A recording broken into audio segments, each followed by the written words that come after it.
моторикасын дамытуға арналған ойындарды ойнатуды назарларыңызға ұсынамын. Мен сіздерге тәрбиеші ретінде балаларға түстерді ажырату ойынын көрсетемін. Бұнда біздерге қолжетімді материалдармен жашки әртүрлі түске боялған. Яғни біз негізгі төрт түсті ала отырып, қызыл ыдыс, сары ыдыс, көк ыдыс және жасыл ыдыс. Осы түс бойынша әр рашкелі түсі бойынша тауымыз керек.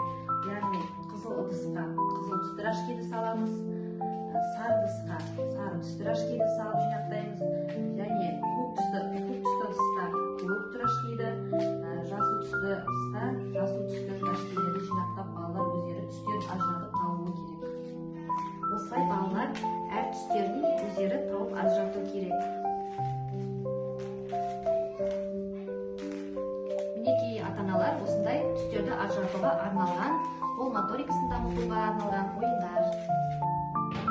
Құрметті ата-аналар, бізде мектеп жасына дейінгі балалардың ұсақ қол моторикасын дамытуға арналған келесі ойынымыз. Мына адамдардың әртүрлі бағытта тұрғанын біздер сіріңке мен қақпақ арқылы көрсетеміз. Яғни біздер көк түсті қақпақты қоямыз. Мына суретке қараймыз. Сіріңке бізде қалай қою керекпіз. Сіріңкені осы суретке қарап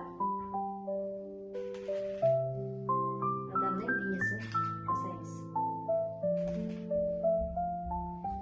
Мінекей бізде осындай ойын.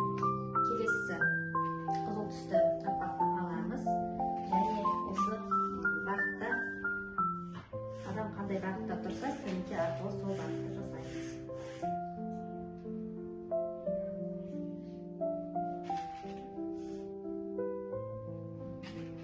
Келесі бізде жасыл қақпақты алып, осы адамның қалай тұрған бағытын жасаймыз.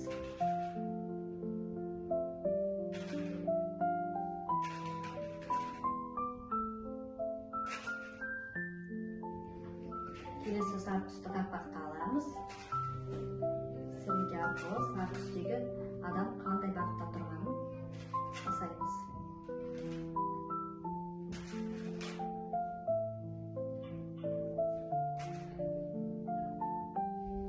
Осылай балаларды үй жағдайында қолжетімді материалдармен осындай қол моторикасын дамытуға арналған ойындарды ойнатуға кеңес береміз. Құрметті ата-аналар, бізде үй жағдайында ойналатын келесі ойынымыз моншақты тізу деп аталады. Бұнда біздер түтікшені ұсақтап алып және балаларға қажетінше жіпті кесіп алып, моншақ әжелеріне немесе білезік жасауға кеңес береміз. Бұл ойынды ойнау арқылы балалардың қол моторикасы дамиды. Осылай түтікшені пайдалану арқылы моншақ жасауға кеңес беремін. Құрметті ата-аналар, бізде келесі ойын үй жануарларын құтқару деп аталады. Яғни бізде бұл бауды шешіп, үй жануарларын құтқарамыз. Яғни бұл бауларды шешу арқылы балалардың қол моторикасы дамиды.